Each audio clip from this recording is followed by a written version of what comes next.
오늘의 말씀은 예배소서 4장 17절부터 24절까지 봉독해 드리겠습니다. 신약 313페이지입니다. 그러므로 내가 이것을 말하며 주 안에서 증언하노니 이제부터 너희는 이방인이 그 마음에 허망한 것으로 행함같이 행하지 말라. 그들의 총명이 어두워지고 그들 가운데 있는 무지함과 그들의 마음이 굳어짐으로 말미암아 하나님의 생명이 떠나 있도다. 그들이 감각 없는 자가 되는 것을 방탕에 방임하여 모든 더러운 것을 욕심으로 행하되 오직 너희는 그리스도를 그같이 배우지 아니하였느니라. 진리가 예수 안에 있는 것 같이 너희가 참으로 그에게서 듣고 또한 그 안에서 가르침을 받았을진데 너희는 유혹의 욕심을 따라 썩어져가는 구습을 따르는 옛 사람을 벗어버리고 오직 너희의 심령이 새롭게 되어 하나님을 따라 의와 진리의 거룩함으로 지으심을 받은 새 사람을 입으라. 네.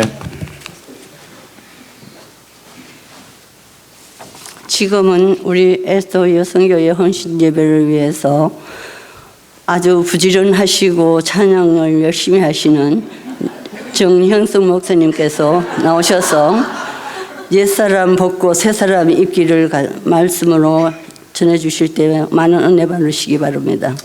아멘. 네. 할렐루야. 네, 제가 오클랜드 교회 파송마트 처음으로 헌신예배 강사로 서게 된 것 같아서 영광이고 고맙습니다. 옆에 계시면 한번 인사했으면 좋겠습니다. 오늘 말씀 듣고 힘 얻읍시다. 이렇게 한번 오늘 말씀 듣고 힘 얻으십시다. 이렇게 한번 따라 하시겠습니까? 옛사람 벗고 새사람 입기. 아멘, 아멘. 우리 교회는 열심히 믿음의 삶을 살고 또 열심히 헌신하고 봉사하는 분들이 참 많이 계십니다. 특별히 오늘 에스더 여성교회가 헌신 예배를 드립니다. 올해는 에스더 여성교회와 루디아 여성교회가 이렇게 나누어져서 함께 열심히 섬기고 또 때로는 서로 힘을 나누어 주면서 일을 나누어 섬기게 되어서 감사를 드립니다. 곽성자 원사님 또 양예영 원사님 참으로 수고하시는데 우리 회장님들께 너무 감사드리고요. 우리 감사합니다. 박수 한번 했으면 좋겠어요. 고맙습니다. 여러분, 세상에 어느 교회가 사모님 생일이라고 교회에서 밥을 해가지고 밥을 다 먹습니까? 응? 그것도 큰 사모님, 작은 사모님 함께요. 사모님 생일을 챙기지 말라는 의미가 아니고 그렇게까지 생각해주는 교회가 오클랜드 교회라는 게 너무 감사하고 또 그런 여성교회가 이 땅 천지에 어디 있단 말입니까? 아멘해도 괜찮습니다. 감사하고 몸둘 바를 모르겠고 제가 복받은 목사요 그런 생각을 또 해보게 됩니다. 하여튼 감사하고 하여튼 고맙습니다. 그런데 여러분, 우리가 하나님의 일을 열심히 하면서 하나님께로부터 내가 어떤 상급을 받을 건가, 열심히 한 상급에 대해서 생각해 보신 적이 계십니까? 상급이 과연 무엇이기를 원하고 또 무슨 상급이 있었으면 좋겠습니까? 하나님의 일을 감당하면서 우리가 소원하는 진정한 상급이 무엇일까? 하나님이 우리에게 주시는 또 상급이 무엇일까? 여러분, 사람에게 칭찬받는 걸까요? 상급이? 아니면은 하나님께로부터 어떤 큰 선물을 보상받는 것일까요? 물론 하나님께서 정성으로 헌신 때의 충성 때이라는 분에게 하나님이 놀라운 귀한 복을 허락해 주실 줄로 믿습니다. 아멘 하셔야 돼요. 주실 줄로 믿습니다. 아멘, 아멘. 근데 그건 하나님 마음이 하나님 뜻이고요. 우리는 그저 이런 고백을 해야 하지 않을까라는 마음입니다. 하나님 뜻대로 하십시오. 저는 무익한 종입니다. 그저 해야 할 일을 했을 뿐입니다. 저는 그저 사명 감당하며 이 길을 걸어가겠습니다. 라는 고백이죠. 근데 여러분, 이 고백이 쉬울까요? 이 고백이 그저 쉽게 나오겠습니까? 어떻습니까? 오늘 말씀 연관해서 또 개인적인 간증을 드려 죄송합니다. 외우실 분도 계실 것 같습니다. 오클랜드 교회 파송받기 직전에 옛사랑 교회 개척 4년하고 너무 힘들어서 감사님께 도저히 못하겠습니다. 개척 2번에 18년 고생했으니까 나도 힘들었고 집사람도 고생 좀 덜 할 수 있는 곳으로 아무 데라도 보내주십시오. 감사님이 연락이 왔죠. 당신이 갈 곳이 없습니다. 한 해 더 머물든지 아니면 그거 받지 않으려면 한 해를 그냥 쉬십시오. 그렇게 말씀을 하셨어요. 그 말을 들었을 때 조금 전에 했던 말씀입니다. 하나님의 뜻도 기억도 안 나고요. 무익한 종이라는 고백도 기억이 없고요. 해야 할 일에 대한 그 고백도 사명 감당하면 이 길을 걷겠습니다라고는 결단도 온데가 안 되었고요. 18년 개척 목회에 대한 보상이 이런 건가? 18년 나의 젊음을 바쳐서 헌신했는데 고작 이런 건가? 1년을 쉬라니. 그런 아쉬움과 배신감과 슬픔과 낙담이 제 가슴팍에 팍 들어왔습니다. 여러분 목사도 이런데 우리들 가운데 여러분 가운데 믿음으로 열심히 살고 또 충성하며 살아온 그 믿음의 삶에 대한 보상에 대한 기대가 왜 없겠습니까? 하나님 그런 간절한 또 소원이 왜 없겠습니까? 그런데요, 제가 아까 그런 낙담과 아쉬움으로 기도원을 찾아갔지 않습니까? 그랬죠. 엎드려서 기도하는데 제 마음속에 들려졌던 한 말씀입니다. 네가 잘났으면 얼마나 잘났고 네가 했으면 얼마나 했다고 그러니. 그런 고백이 먼저 들어왔습니다. 네가 잘나면 얼마나 잘났고 네가 뭔가 했다는데 그게 뭐 대단한 거냐. 그래도 부르신 곳에서 네가 머물러 서 있음에 자족하고 감당해야 할 일이 있음에 감사하고 정신 차려라. 그런 마음이 울려져서 정리하고 와서 또 마음 다잡고 섬겼었죠. 그 끝에 하나님이 또 생각지 않는 길로 인도해 주셨는데, 여러분 하나님께 충성한 상급은 나에게서 더 좋은 자리, 편하고 대접받는 자리, 사람들의 인정과 환호, 그럴 수도 있겠죠. 귀한 일을 하고 놀라운 일을 하면은 누구나가 박수 쳐주고 잘하셨다고 더 크게 사용되어질 뿐이라고 그렇게 할 수도 있겠죠. 그러나 진정으로 하나님께 충성한 상급은 내가 더 열심히 일할 수 있는 여건과 일거리를 하나님께로부터 계속 받는 것이죠. 너 그동안 수고했으니 쉬어라. 여러분 얼마나 슬픈지 아십니까? 한 해 쉬어라. 마음이 무너지더라고요. 가슴이 무너지더라고요. 그래요. 내가 열심히 일할 수 있는 여건을 하나님이 주시고 내가 설 수 있는 자리를 하나님께로부터 받는 게 저는 상급이라고 생각합니다. 그게 상급이라고 생각합니다. 나에게 맡겨진 사명이 있고 그걸 감당할 만한 상황이 된다면 그것으로 은총인 줄 믿는 것이죠. 왜냐하면 우리가 그 일을 통해서 영적으로 신앙적으로 자라갈 수 있기 때문입니다. 자라갈 수 있기 때문이죠. 교만하지 않고 자랑하지 않고 자라간다는 거예요. 성장해 간다는 것이죠. 우리 자녀들이 이렇게 쑥쑥 자라는 게 대견하고 참 신기하고 감사하지 않습니까? 저희 집에서 키가 제일 큰 사람이 누구겠습니까? 막내가 제일 크잖아요. 정기호라고 하는 친구가 제일 큽니다. 엄마와 누나를 추월한 지도 오래고 한동안은 저한테 와가지고 키 재보자고, 비슷하니까 아빠 키 재보자고 그러더니 요즘은 아예 아래로 저를 쳐다보면서 얘기를 한답니다. 여러분들도 예전에 여러분 자녀들이 커가는 모습에 조금씩 커가는 모습 자체가 감사였고 기쁨이었지 않습니까? 집사람이 이렇게 집을 약간 오래 비우면은 이렇게 뭘 해먹는가 하는 게 가장 큰 문제 아닙니까? 근데 아이들이 알아서 차려 먹을 테니 할머니도 걱정하지 말고 아버지도 걱정하지 말라 그래요.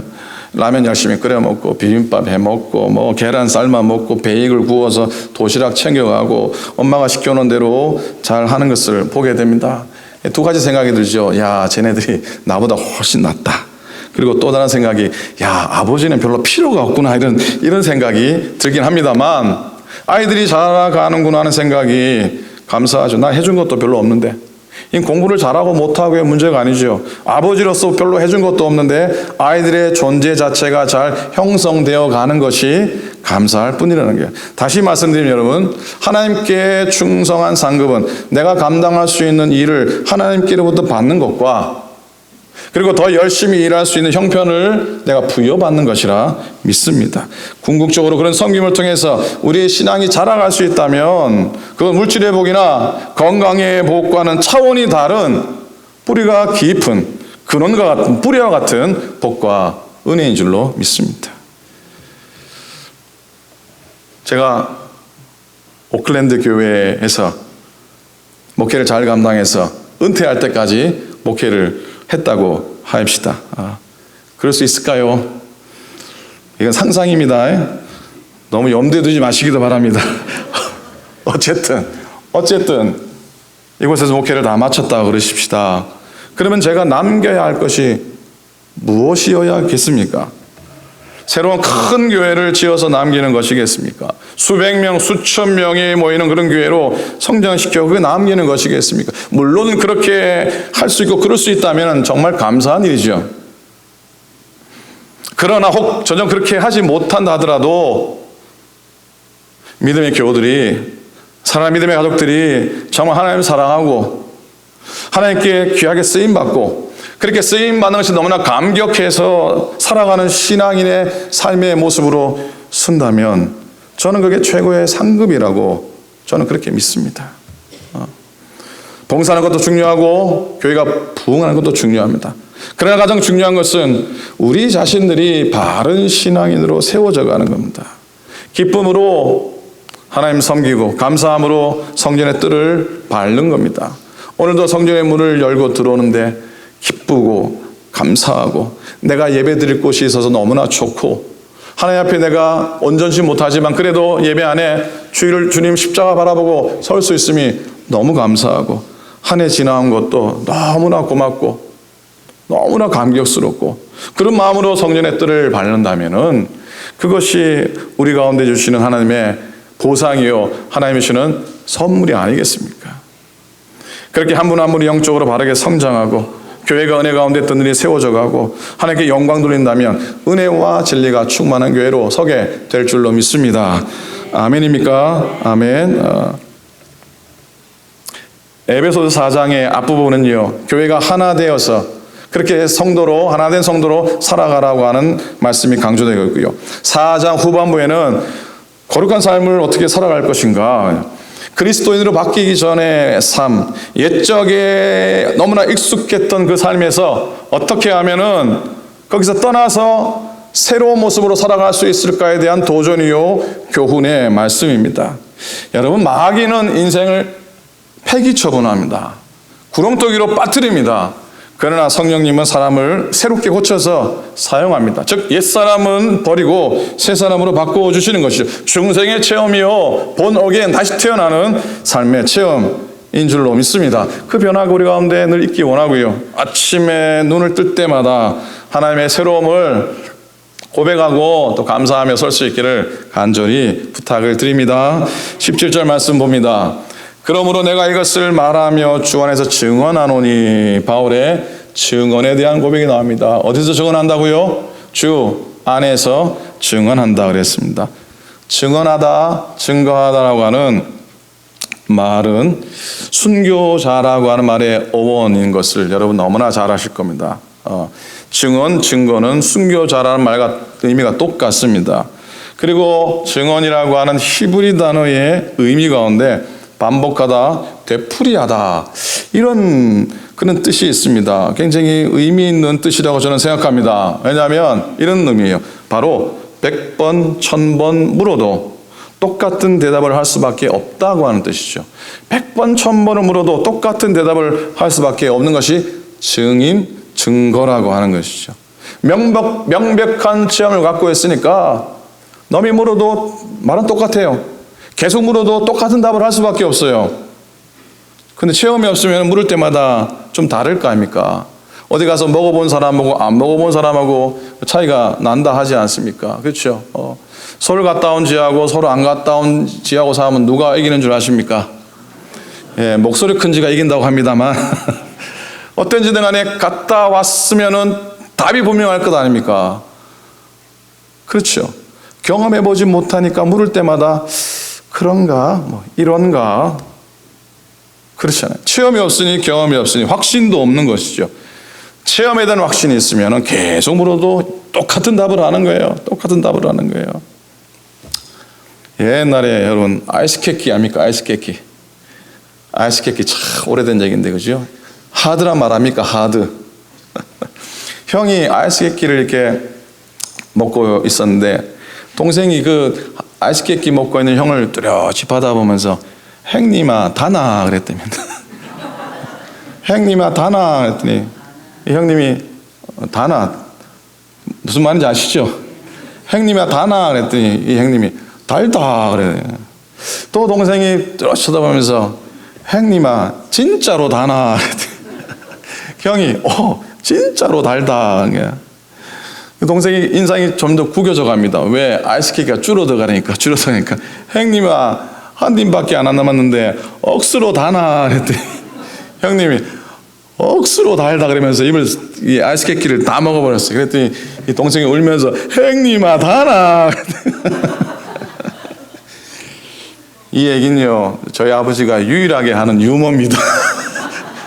저희 아버지가 강릉에서 유일하게 하는 유머예요. 형님아 다나 다 먹어서 울면서 형님아 다나 그랬다는데요. 예. 앞에서 한번 웃겨보려고 몸부림 처절하게 치는데 안 웃는 분들은 어떤 분들이십니까? 형님아 다나 달다 억수로 달다 진짜 달다 먹어봤으니까 같은 답만 하는 것이죠. 1세기를 살던 성도들은 주님의 증인으로 수도 없이 똑같은 말을 진실로 반복하다가 죽어갔습니다. 똑같은 말을 고백하다가 예수님은 그리스도십니다. 그분은 왕이십니다. 그분은 구세주십니다. 그분밖에 왕되심이 없습니다. 고백하면서 똑같은 대답을 1000번을 물어도 10,000번을 물어도 대답하면서 그들은 사형장의 이슬로 사라졌습니다. 그래서 증인이란 말이 순교자와 같은 말이 된 거예요. 증인은 순교자입니다. 순교자는 두말하지 않습니다. 순교자는 번복하지 않습니다. 그런데 18절, 19절 보니까요. 별로 좋은 얘기가 하나도 안 나오지 않아요. 한번 읽어볼까요? 18절 시작. 그들의 총명이 어두워지고 그들 가운데 있는 무지함과 그들의 마음이 굳어짐으로 말미암아 하나님의 생명에서 떠나 있도다. 자, 잘못된 길을 가는 사람은 18절 보니까 하나님의 어디에서 떠난 사람이라고요? 하나님의 생명에서 떠난 사람이라고 그랬어요. 19절 봅니다. 19절 한번 같이 읽겠습니다. 그들이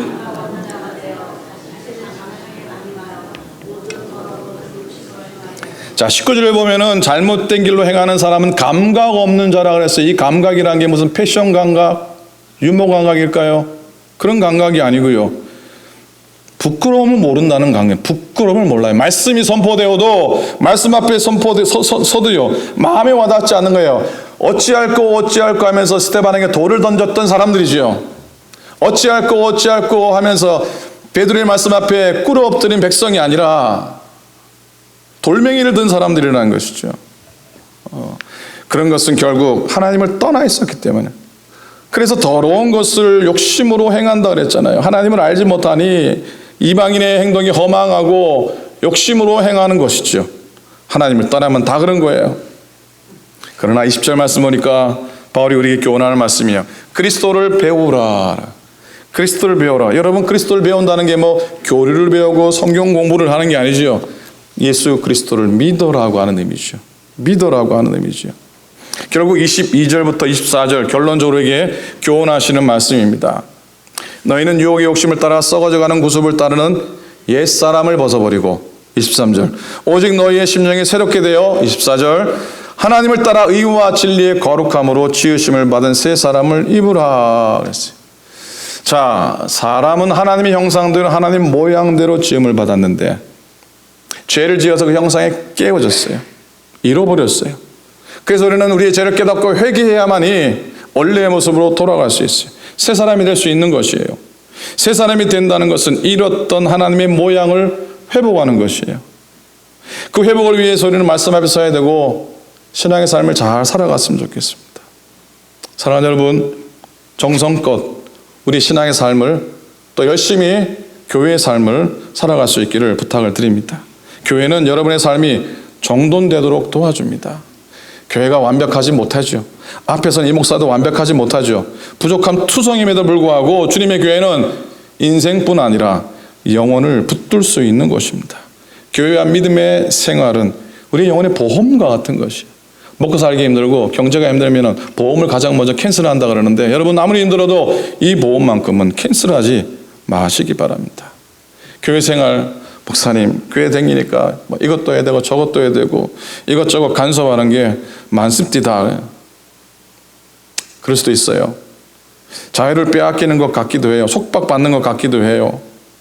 그러나 그런 느낌은 믿음의 삶에 온전히 들어가지 못한 교회를 대충 보았기 때문이 아닐까요? 교회가 어디, 기독교 어디 우리의 신앙을, 우리의 자유를 억압하는 종교입니까? 자유함을 위해서 우리 믿음의 자리에 들어가는 건 아니겠습니까? 어릴 때 뭐 사춘기 때는 부모가 하는 얘기가 다 싫습니다. 남이 하는 얘기는 듣는데 엄마 아빠 얘기하면 싫은 거예요. 짜증내고 뭐 그러잖아요, 그죠? 안 그렇습니까? 안 그랬던 것처럼 전형스럽게 앉아 계신데 다 그렇잖아요. 남이 안 하면 듣는데 엄마 아빠 얘기하면 듣기 싫은 거예요. 잔소리 같은 거예요. 반항하잖아요. 근데 장가가고 시집가서 자식 키워보니까 그게 아니라는 걸 알지 않습니까? 한 심리학자가 실험을 했답니다. 운동장에 아이들을 풀어놓고요. 운동장에 울타리를 이렇게 있는 운동장하고 울타리가 없는 운동장에서 각각 아이들이 놀도록 했답니다. 여러분 어떤 결과가 나온 줄 아십니까? 울타리가 없는 그 운동장에서 아이들이 어떻게 노냐면 얘네들이 운동장 한복판에만 모여가지고 노는 거예요. 거기서. 근데 울타리가 있는 운동장에 아이를 풀어내니까 이 아이들이 이 운동장 온 사방을 돌아다니면서 막 열심히 놀고 뛰어다니고 그러는 거예요. 이 실험의 결과가 의미하는 건 울타리는 속박이 아니라는 것이죠. 울타리는 바로 안전장치라는 것이죠. 울타리가 있어서 오히려 그들이 자유함을 얻고 열심히 뛰어놓고 보호받는다는 의미도 있고 신뢰감도 얻고 인격도 폭이 넓어지게 된다고 결론을 내리게 된 것입니다. 다르게 생각할 수도 있겠지만은 과연 그런 것 같아요. 울타리가 있어서 그 안에서 마음껏 그 안에서 기쁨을 누리고 바른 울타리 안에서라면 우리 믿음의 세대들이 신앙의 울타리 안에서 잘 클 수 있도록 기도하고 후원하고 협력해 주셨으면 좋겠습니다. 우리 아이들이 울타리를 벗어나가면 뭐 세상 천지 좋을 것 같지만 그게 결코 그렇지 않다는 것. 성 어거스틴이 고백한 고백이 있습니다. 유명한 고백인데요. 내가 하나님의 품에서 안식을 얻기 전에는 아무리 노력해도 안식할 수 없었습니다라는 고백입니다. 어거스틴도 대단한 사람이었어요. 세상에 잘 나갔던 사람에서 많이 배웠던 사람입니다. 세상에서 아무리 노력해도 안식할 수 없었는데 그리스도의 품 안에 들어오니 비로소 여기가 안식이라는 것을 고백하고 있는 것이죠. 어거스틴이 전적으로 세상을 등지고 하나님의 품으로 돌아올 때 참된 평안과 기쁨과 자유함을 누리게 된 줄로 믿습니다. 이런 찬송이 있잖아요. 세상 등지고 십자가 보내 세상 등지고 십자가 보내 세상 등지고 십자가 보내 뒤돌아서지 않겠네. 같이 할까요? 세상 등지고 세상 등지고 십자가 보내 세상 등지고 십자가 보내 세상 등지고 십자가 보내 뒤돌아서지 않겠네. 아멘. 옛사람을 벗어보려는 일이 쉬울까요? 우리의 삶에 참 변화를 가져오는 일이 쉬울까요? 그처럼 어려운 것이 없다고 생각합니다. 그만큼 어려운 일이 없다고 생각합니다. 바울은 우리에게 옛사람을 벗어버리고 새사람 입으라고 옷 벗고 입는 것처럼 말씀했지만 우리가 마음으로 다짐한다고 되든가요?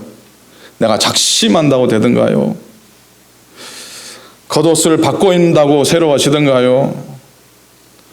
성령의 만져주심이 없다면, 성령이 나를 새롭게 해주심이 없다면은 결심만으로는 이루어질 수 없는 것이죠. 우리 가운데 성령의 은혜가 넘쳐날 수 있기를 간절히 소망합니다. 성령님께서 우리 마음을 새롭게 해주시기를 소원하십시다. 그리고 새 사람이 있기 위해서 우리의 마음을 성령으로 충만하게 채울 수 있는, 채워가는 은혜와 진리가 충만한 심령들, 그런 우리의 삶, 그런 복된 삶을 다 살아 성령으로 말미암아 새 사람을 입는 저와 여러분 될 수 있기를 우리 주님의 이름으로 간절히 축원을 드립니다. 아멘, 아멘. 기도하시겠습니다.